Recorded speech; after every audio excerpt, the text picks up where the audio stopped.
우리 함께 우리 성경 말씀 찾아보도록 합니다. 오늘 여호수아 9장입니다. 여호수아 9장 우리 14절부터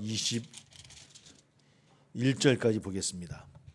여호수아 9장 14절부터 21절, 구약 성경 333쪽이 되겠습니다. 구약 성경 333쪽 여호수아 9장 14절부터 21절,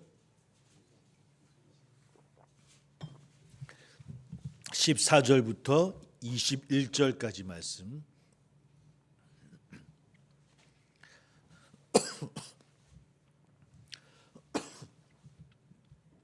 우리 같이 함께 봉독합니다. 시작.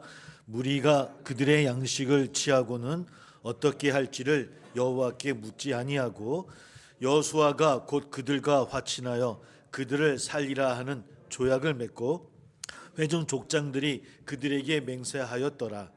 그들과 조약을 맺은 후 사흘이 지나서야 그들이 이웃에서 자기들 중에 거주하는 자들이라 함을 들으니라. 이스라엘 자손이 행군하여 셋째 날에 그들의 여러 성읍들에 이르렀으니 그들의 성읍들은 기브온과 그비라와 부에롯과 기라여 아림이라.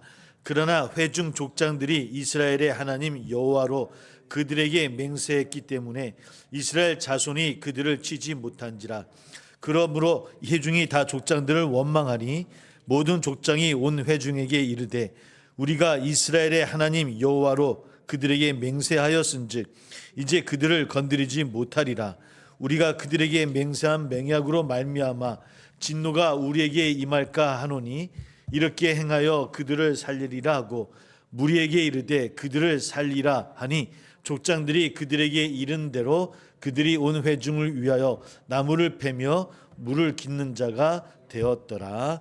아멘. 오늘은 우리 지난주 8장까지 살펴보았고 우리 여리고성 또 아이성의 전투를 함께 살펴보았고 오늘은 우리 9장의 이야기를 한번 살펴보도록 합니다. 보통 우리가 이제 여호수아를 생각할 때 또 가나안 정복의 이야기다 보니까 하나님의 또 전쟁이라고 말씀을 하니까 승수장구했을 것이다. 늘 좋은 일만 승리하는 일들만 있을 것이다라고 우리가 보통은 생각이 나름인데 사실은 7년이 넘게 지나왔던 정복 정쟁이었고요. 여러 족장들을 또 없앴던 그런 여러 전쟁이었습니다. 그러다 보니 성경에 다 기록되지 않았던 많은 일들이 아마 분명히 있었을 것이라고 추측해 볼 수 있고 또 여호수아를 읽어보면 좋은 이야기들만 승리했던 이야기만 기록되어져 있는 것이 아니라고 하는 것을 또 지난주에 우리 또 알 수가 있는 것 같습니다. 우리 지난주에도 아이성과 또 아이성의 싸움이 실패할 수밖에 없었던 이유를 두 가지를 살펴보았어요. 그죠? 하나는 취하지 말아야 했던 것을 취했던 아간의 이야기가 있었을 것이고 또 드러나진 않지만 또 여호수아의 교만의 마음들 그런 마음들이 있었을 것이다 라고 하는 것 같이 함께 한번 생각해 보았습니다. 굳이 기록은 되어지지 않았지만 그 안에 그런 이유 때문에 아이성의 전투가 실패했다라는 이야기를 함께 살펴보았고요. 오늘은 그 다음의 이야기입니다. 좀 특이한 장면의 이야기가 사실 9장에 담겨져 있습니다. 12장까지가 이 정복의 전쟁에 관한 이야기라고 한다면 9장 이야기는 그 가운데 좀 특이한 좀 그런 이야기가 담겨져 있어요. 그러니까 우여곡절 끝에 이제 아이성 전투까지 마쳤습니다. 큰 승리로 끝났죠. 근데 그러고 나서 이 가나안 땅에 있는 주변 국가들의 반응이 두 가지로 나눠지게 되어져요. 첫 번째는 이제 9장을 처음에 읽어보면 한번 1장 2절 한번 읽어볼까요? 한번 읽어볼게요. 9장 1절 2절 1장 2절 같이 읽어봅니다. 시작. 2일 후에 요단 서쪽 산지와 평지와 레바논 앞대에 연안에 있는 햇사람과 아모리 사람과 가나안 사람과 브리스 사람과 휘 사람과 여부스 사람의 모든 왕들이 이 일을 듣고 모여서 일심으로 여호와와 이스라엘 맞서서 싸우러 하더라. 그러니까 아이성 싸움이 마치고 나서 어떤 반응이 일어났냐면 연합군이 형성되어진 거예요. 가나안 땅에. 가나안 땅에 있었던 7족속들이 모여서 연합군을 만든 겁니다. 쉽게 얘기하면 어쩌면 아이성과 여리고성은 이스라엘을 맞이해서 좀 방어적인 전쟁을 치렀다고 한다면 이제는 그들이 연합군을 형성을 해서 이스라엘을 치려고 하는 양상으로 바뀌는 전쟁의 모습이 드러나고 있고요. 또 하나 우리가 오늘 함께 살펴본 기브온 주민들이 화친 조약을 맺으러 와요. 이 기브온 족속은 어디냐면 우리 여기도 연합군을 맺었던 히 사람이라고 나와 있죠, 그죠? 그러니까 히 사람인들이에요. 히 족속에 속한 한 부족이에요. 그러니까 한 족속이 전체가 다 화친을 맺으러 온 것이 아니라 히 족속의 한 부족, 이 기브온 족속들이 쉽게 해서 화친 조약을 맺으러 오게 된 이야기가 오늘 9장부터 이야기입니다. 근데 여호수아가 그들과 화친을 맺어요. 물론 화친을 맺었던 이유가 있으시지만 하여튼 그것은 하나님의 말씀을 좀 어겼던 말씀이었던 것 같아요. 그러면 신명기 7장을 한번 찾아볼게요. 신명기 7장. 신명기 7장 1절 2절 말씀입니다. 7장 1절 2절. 신명기 7장 1절 2절 말씀. 예. 같이 읽어볼게요. 273쪽 같이 읽어봅니다. 시작. 네 하나님 여호와께서 너를 인도하사 네가 가서 차지할 땅으로 들이시고 네 앞에서 여러 민족을 헷 족속과 기르가스 족속과 아모리 족속과 가나안 족속과 브리시 족속과 히 족속과 여부스 족속 곧 너보다 많고 힘이 센 7 족속을 쫓아내실 때에 네 하나님 여호와께서 그들을 내게 넘겨 내게 치게 하시리니 그때 너는 그들을 진멸할 것이라. 그들과 어떤 언약도 하지 말 것이며 그들을 불쌍히 여기지도 말 것이니라. 예. 어떤 언약도 맺지 말라. 그러니까 화친을 맺지 말라라는 이야기거든요. 그것이 신명 7장에서 미리 하나님께서 이스라엘 백성들에게 가나안으로 들어가기 전에 이스라엘 백성들에게 명했던 말씀이에요. 근데 오늘 기브온 족속과 기브온 족속 아까 말씀드렸던 것처럼 히 족속에 속한 부족이에요. 그들과 화친을 맺어요.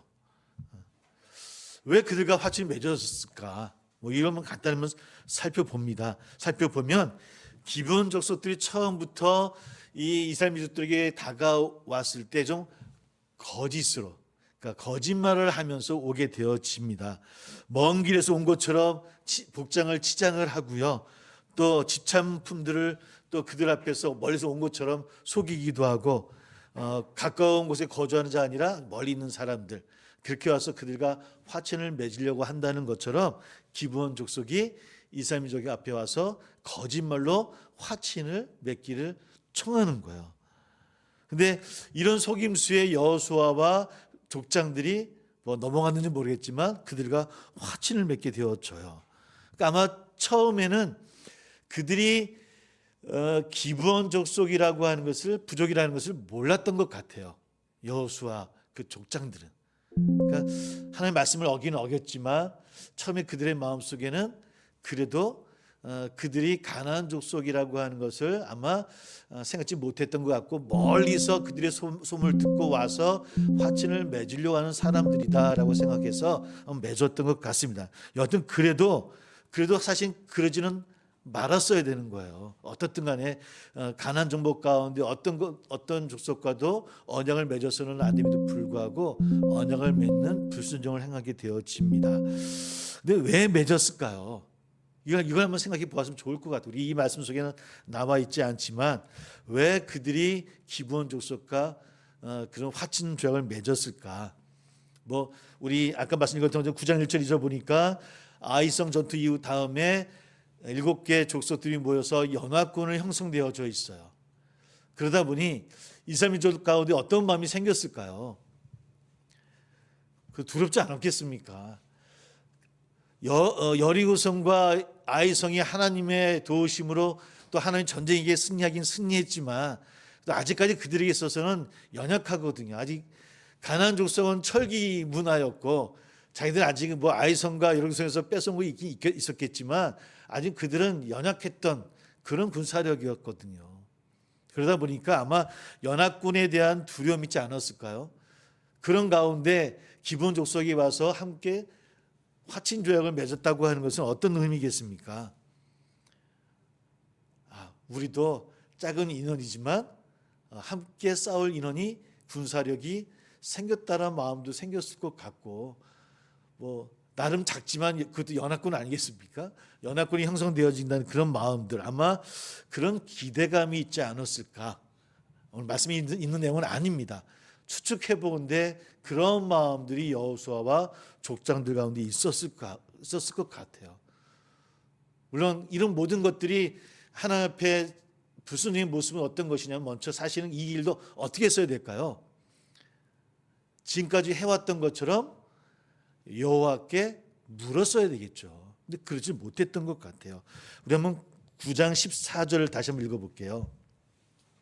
9장 14절 오늘 읽었던 말씀 같이 읽어보겠습니다. 같이 시작. 무리가 그들의 양식을 취하고는 어떻게 할지를 여호와께 묻지 아니하고, 여호와께 묻지 아니하고, 그들이 왔을 때 여러 가지 물품도 가져왔단 말이에요. 양식도 가져왔어요. 뭐 무기도 가져왔겠죠. 그런 것들을 취함에 있어서 기뻐했지, 그런 기쁨 때문에 여호와께 묻는 것을 잊어버린 거예요. 하는 이 일이 주님의 일입니까? 아니, 어쩌면 그렇게 생각했을지도 모르겠어요. 여리고 성도 하나님이 이기게 해주셨고 아이 성도 이기게 해주셨어. 이렇게 인도하시는 것도 누구의 인도하십니다? 하나님께서 인도하시는 거 아닐까? 하나님이 인도하신, 이렇게 좋은 일이 생긴 거는 하나님이 인도하신 거야. 하나님이 주신 거야. 아마 이런 생각들이 있지 않았겠습니까? 저희도 마찬가지 아닙니까? 저희도 사실 어떤 일을 행할 때, 저도 오랜 목회 이렇게 해온 것을 가만히 뒤돌아보면 어떤 때는 좋은 일들도 있고 어려울 때도 있고, 어떤 때는 왜 이렇게 청년들이 오지? 이런 마음이 있을 때는 이거 우리가 잘하고 있나? 그죠? 하나님이 주시는 복인가 봐. 이런 생각할 때 있잖아요. 마찬가지예요. 이 모든 상황들이 하나님께서 이끄시는 것이야. 하나님 인도해 주시는 거야. 이건 하나님의 전쟁이니까, 이런 마음들이 있었는지 모르겠어요. 여하튼 성경은 뭐라고 이야기합니까? 여호와께 묻지 않았다라고 분명하게 기록하고 있더라는 거예요.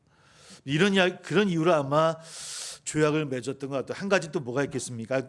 똑같은 이야기입니다. 9장 14절을 보니까 조공 이런 것들을 바쳤던 것 같고, 또 그들이 기본적으로 뭐라 이야기하냐면, 부족들이 당신들의 종이 되겠다라고 얘기해요. 그러니까 화친을 맺기를 청하면서, 당신들의 우리는 종이 되길 테니까 우리와 화친을 맺어 주십시오. 당신들이 시키는 거 다 하겠습니다. 이런 이야기를 하더라는 겁니다. 그러니 그들의 마음속에 그런 조약의 대가로 양식을 받았죠. 또 스스로 종을 되겠다라고 자처하고 있죠. 그러니 어떤 인간적인 기대들이 그들의 마음속에 분명히 있었을 거라고 하는 거예요. 그리고 그 마음속에는 이렇게 하나님이 도우시는 것은 아닐까, 그렇게 판단하지 않았을까라고 하는 추측을 해볼 수가 있는 것 같아요. 왜 그렇습니까? 상황 자체가 그러잖아요. 아이성도 이겼죠. 여리고성도 정복했죠. 아이성도 실패는 있었지만 다시 돌아서서 하나님께 물음으로 승리하게 해줬지. 또 그 가운데 연합군이 형성되어져 있지만, 그때 또 이런 연합군을 보내주셔서 우리로 하여금 조공도 쌓이게 하고 군사력도 확장하게 만들어 주신 것은 하나님이 도와주신 거야 라고 하는 생각들을 그들은 행했을 것 같고, 만약 저래도 그런 마음을 가졌을 것 같아요. 그로 인해서 그들은 여호와께 묻지 아니하고 그들과 화친을 맺게 되어집니다. 분명히 맺지 말라라고 말씀을 했음에도 불구하고, 우리 이 말씀을 가만히 생각해보면서 그런 생각을 해봤어요. 우리가 하나님의 사람들이 하나님의 백성으로 살아간다고 하는 게 대체 무엇일까? 어떤 마음을 살아가는 것일까? 우리가 어떤 혹 결과만을 바라보고 살아가는 것은 아닐까? 결과만 좋으면 다 괜찮은 거 아닐까? 과정이 어떻든 간에 우리가 그 결과로 가는 거니까 방향은 맞잖아요. 우리가 좀 가더라도 혹 그렇게 우리가 가고 있는 것은 아니고, 우리 신앙생활을 해나가면서 또 우리가 우리의 삶 속에서 하나님의 백성으로 살아가고 있음에도 불구하고, 혹 우리가 세상 사람들도 다 그렇게 하는데, 남들도 다 그렇게 하는데요. 그 가는 길은 거기 아닙니까라는 그런 마음들로 우리는 우리 스스로 판단하고 그 길도 하나님이 주시는 길이다라고, 하나님이 허락하신 길이다라고 생각하면서 가는 것은 아닐까.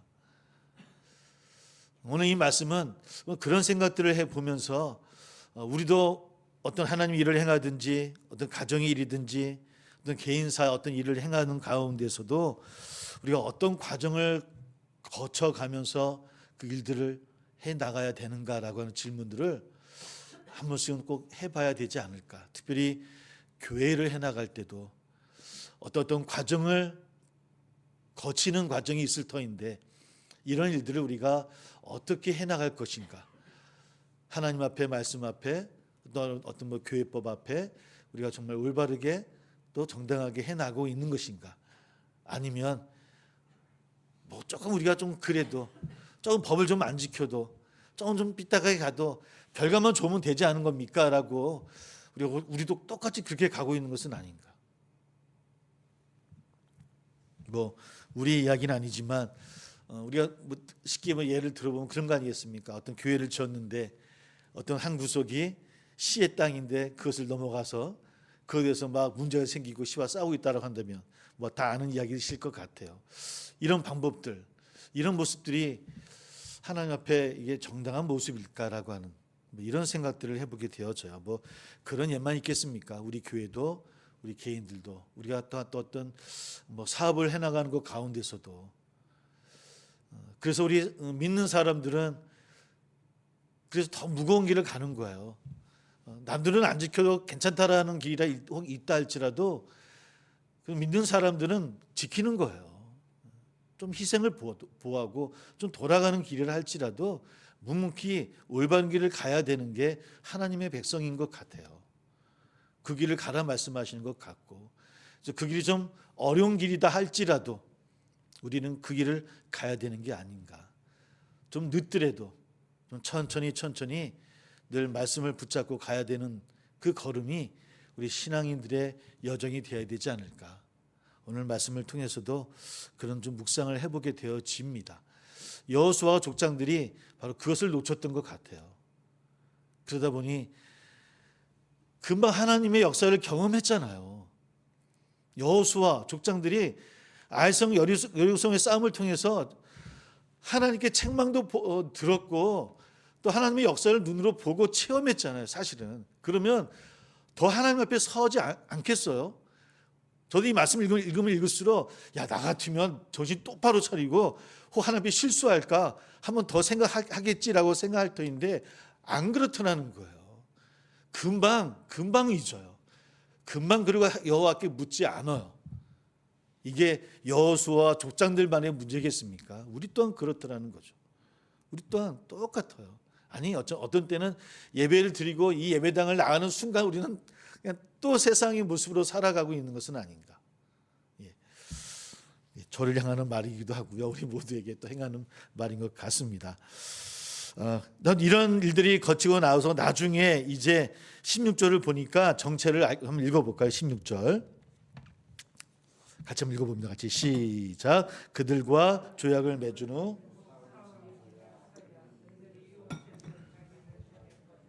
들으니라. 이제 사흘이 지나고 나서 여호수아 족장들이 기본 주민들의 정체를 백성들 이제 알게 되어집니다. 그러다 보니까 이제 딜레마에 빠지게 되어진 거예요. 딜레마에 빠졌어요. 알고 보니까 그들이 가나안 족속이고 분명히 그들이 행한 일이 하나님의 명을 어긴 일이 되어진 거예요.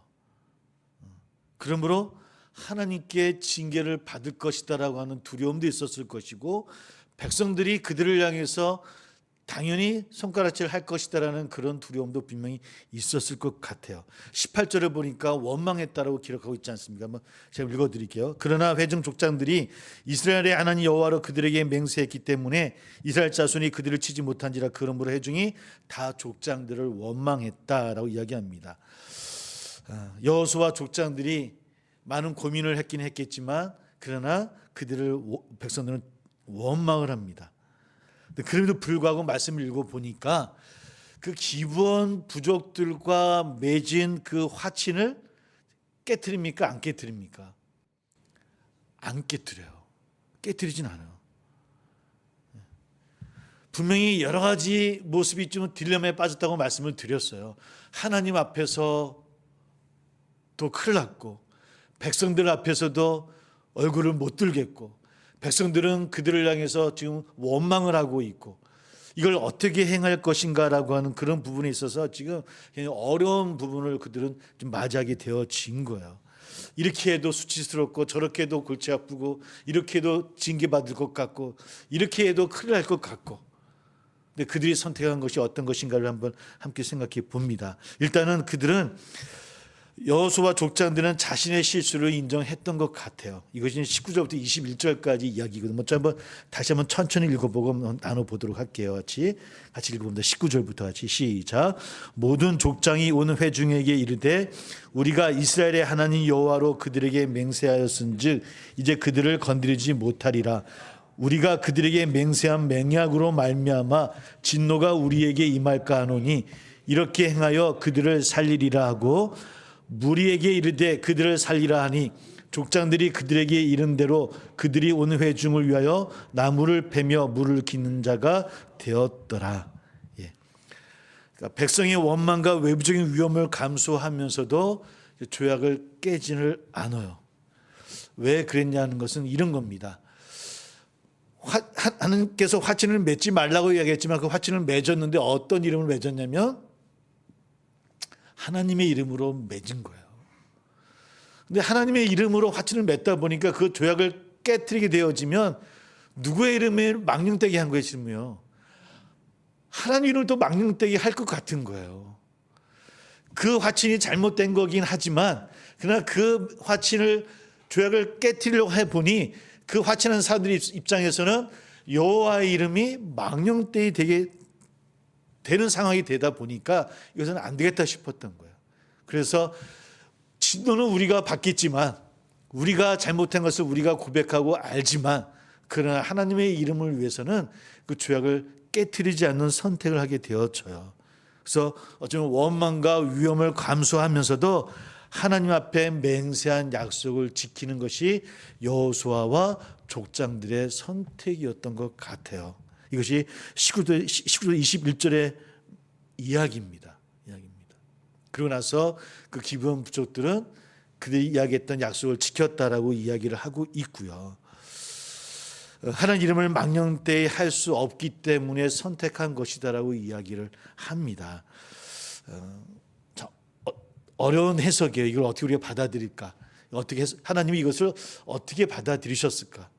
물론 이 일로 인해서 기브온 부족은 아주 오랜 동안에 이스라엘 유대인들을 도와줘야 되는 그런 종 같은 그런 삶을 살게 되어지고 나중에는 바벨론 포로 때도 같이 끌려가기도 하고 또 포로 돌아와서도 같이 돌아와서 또 성전을 회복하는 일에도 같이 참여하는 끝까지 약속을 지키는 족속은 되긴 돼요. 여튼 그런 일들을 그들이 거치게 되어집니다. 우리가 신앙생활하면서 믿음이라는 단어를 많이 사용합니다. 그죠? 믿음, 피스토스라고 이야기를 하죠. 두 가지 뜻이 있어요. 성경에서는요. 그러니까 신뢰하다는 뜻이 있고 충성하다는 뜻이 있어요. 신뢰라는 뜻으로도 많이 사용하고 있고 충성하다라는 수용어도 사용합니다. 그러니까 서신서에서도 바울이 신실하다는 의미로 믿음이라는 단어를 많이 사용하기도 하고 또 충성하다라는 단어도 많이 사용해요. 근데 이 신뢰하다고 할 때, 신실하다고 할 때 그 뜻은 신뢰하다, 성실하다 이런 의미가 담겨져 있어요. 신뢰, 성실. 그러니까 우리가 하나님의 이름을 망령되이 하지 말라라고 하는 거 이야기할 때 이게 무슨 뜻인가 하면 하나님 우리에게 약속을 지키시는 분이시잖아요. 하나님이 우리에게 하나님이심으로 보여주시는 하나의 근거는 뭐냐면 이 말씀, 이 성경에서 우리에게 주시는 하나님의 모습이에요.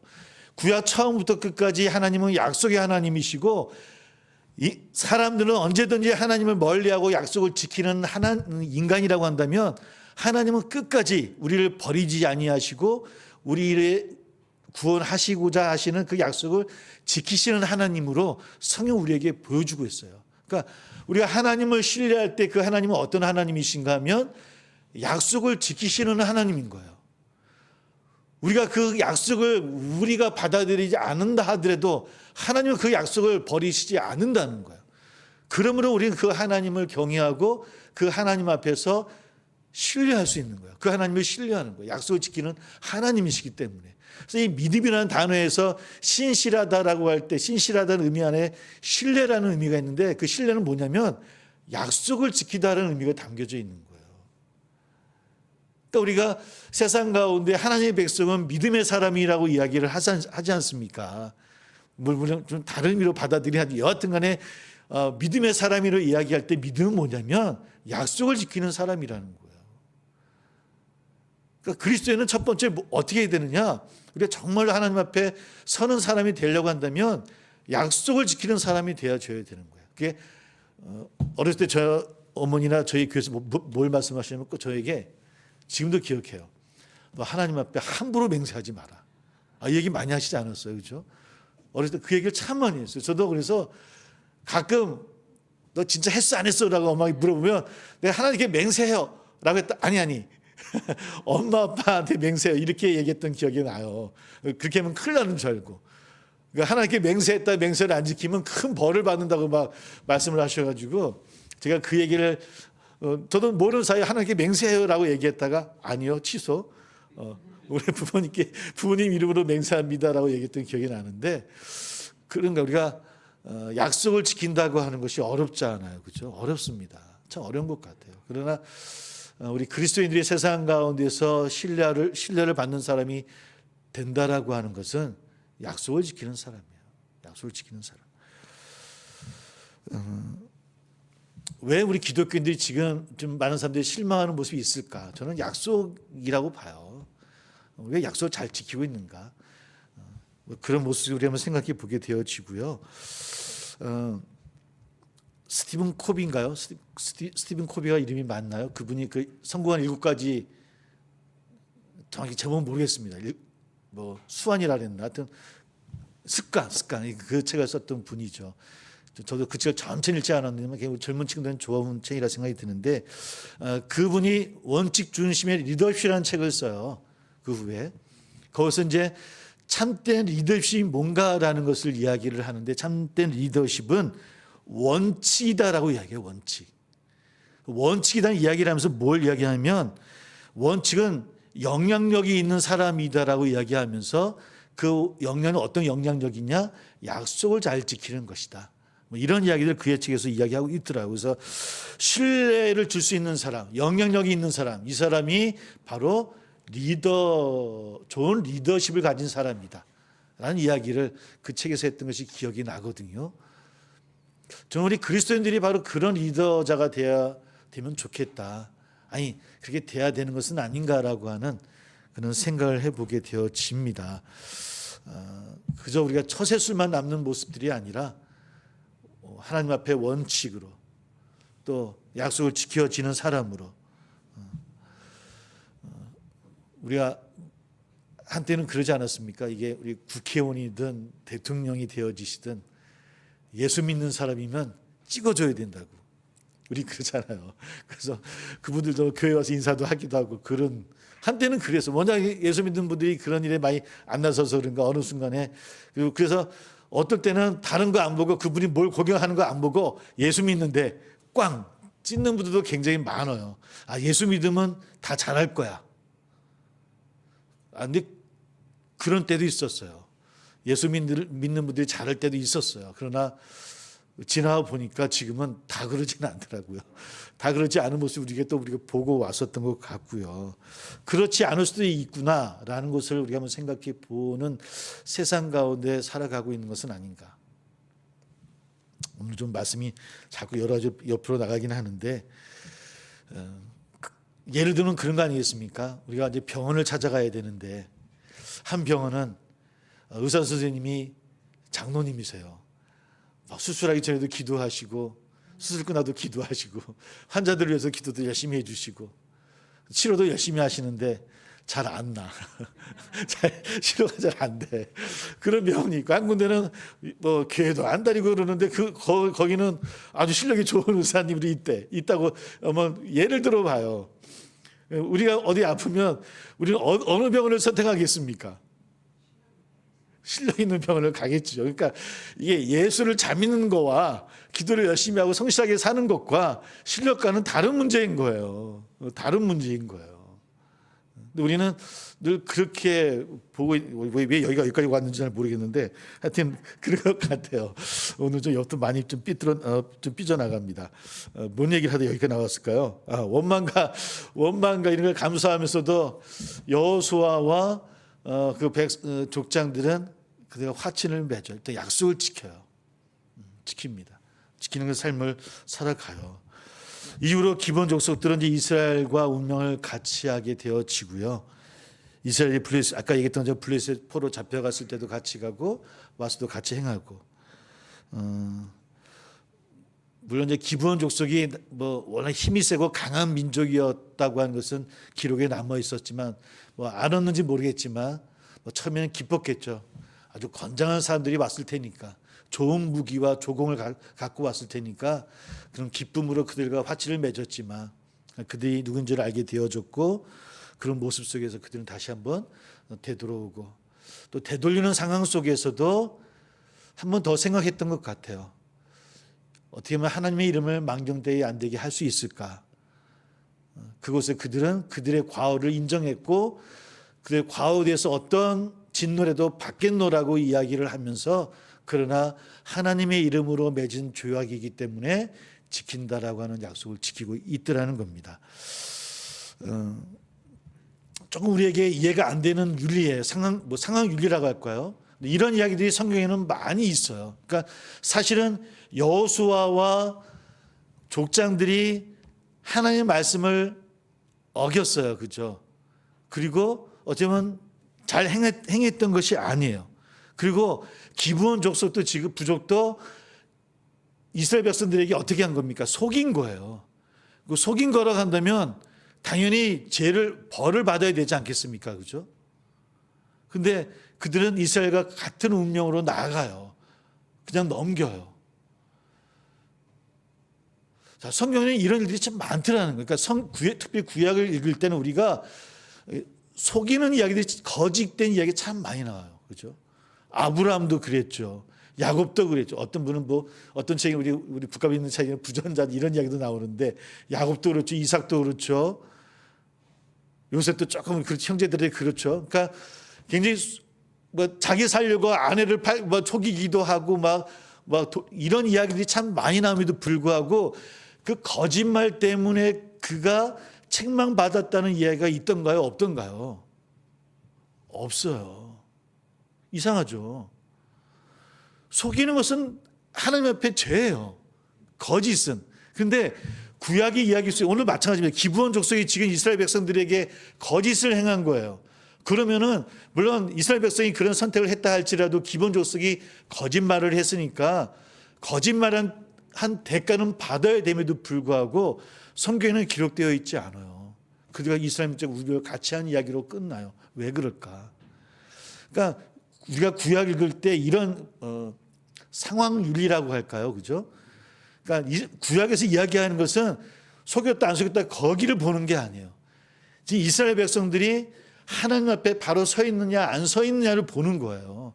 주변에서 속이든 주변에서 어떤 일을 행하든 주변이 악한 세상이 되어졌던 것이 중요한 것이 아니라 지금 너희들이 내 앞에 바로 서 있느냐 서 있었느냐라고 하는 걸 질문하고 있더라는 겁니다. 똑같이 오늘 우리에게도 묻고 있는 거예요. 지금 우리는 세상 가운데 너무나 도덕이 무너지고 뭐가 옳고 그런 것도 모를 것 같은 세상 가운데 살아가고 있어요. 어떻게 사람들이 저렇게 살까? 어떻게 있는 사람들이, 정치인들이 저렇게 행할 수 있을까라고 우리가 손가락질하고 있지만, 오늘 하나님 우리에게 물으시는 질문은 세상을 향해서 물어보시는 게 아니에요. 나를 향해 물어보시는 거예요. 지금 너는 내 앞에 잘 서 있느냐? 말씀 앞에 살아가고 있느냐? 정말 신실함으로, 신뢰함으로 성실하게 살아가고 있느냐? 오늘 하나님 우리에게 그걸 질문하고 있더라는 겁니다. 세상이 옳고 그렇기 때문에 저도 어쩔 수 없었어요 라고 하는 것을 물으시는, 그걸 받아들이시는 하나님이 아니시라는 거예요. 그래, 세상은 그렇다 할지라도 나의 사랑하는 나의 백성 너희들은 그래도 하나님 앞에, 말씀 앞에 주의 이름으로 서야 되지 않겠느냐. 말씀으로 살아가야 되지 않겠느냐. 선하게 살아가야 되지 않겠느냐.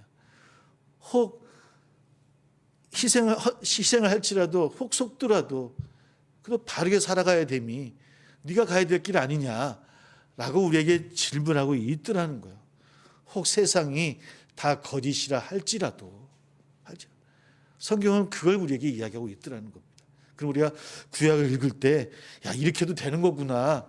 뭐 거짓말도 괜찮은 거네라고 보는 게 아니라 그런 모습으로 하나님 무엇을 말씀하시는 것인가를 바라봐야 된다고 하는 것. 우리도 신앙생활을 하면서 또 일상의 삶 속에서 때로는 실수를 합니다. 그 실수가 어떤 때는 내 개인의 욕망 때문일 때도 있고 교만일 때도 많이 있는 것 같아요. 우리가 믿는 사람이라고 한다면 그렇게 꼭 믿는 사람일지라도 하나님 앞에 죄를 지을 수 있고 실수를 할 때가 분명히 있을 것 같아요. 그렇다고 한다면 실수를 한 것이 중요한 것이 아니라 그 다음이 중요하지 않겠습니까? 오늘 성경은 그걸 우리에게 이야기해 주는 거예요. 그 다음 주님 앞에 바로 회개하느냐, 그 죄를 깨닫느냐, 그리고 다시 돌이키느냐. 이게 중요해요. 그것을 덮는 문제가 아닙니다. 하나님 앞에 서는 그리스도인은 그런 마음으로 세상을 살아가야 된다는 겁니다. 물론 이 말씀에 이 말을 전하는 저도 부끄럽고 우리 모두가 부끄러울 것 같아요. 그러나 나는 이제 하나님 앞에 어떻게 서 있는가. 그래야 우리가 더 나아갈 수 있고 변화되어지고 한 발자국 한 발자국 하나님 나라를 향해서 나갈 수 있지 않을까. 어쩌면 그냥 지나칠 수 있는 오늘 여호수아 9장의 말씀이지만 하나의 작은 사건이었지만 오늘 우리에게는 여러 가지 질문을 주는 말씀이 아닌가 함께 묵상해 보았습니다. 오늘 그런 마음으로 말씀 가운데서 우리가 변화와 성수를 위해 나갈 수 있는 우리 되기를 소망합니다. 함께 기도하겠습니다. 함께 기도하겠습니다. 작은 실수로 인해서 죄로 인해서 그 순간을 모면하려는 우리의 모습들이 아니라 우리 그런 모습들을 우리 하나님 앞에 또 진실하게 내어놓고 또 근본적으로 변화하고 성숙해 가기를 소망한다라고 함께 기도하는 이 시간 됐으면 좋겠습니다. 그리고 사랑하는 가족들 또 개인의 기도 제목들이 있는 줄 압니다. 함께 이 기도하는 이 시간 되기를 소망합니다. 입술로 함께 주여 부르시며 함께 기도하겠습니다.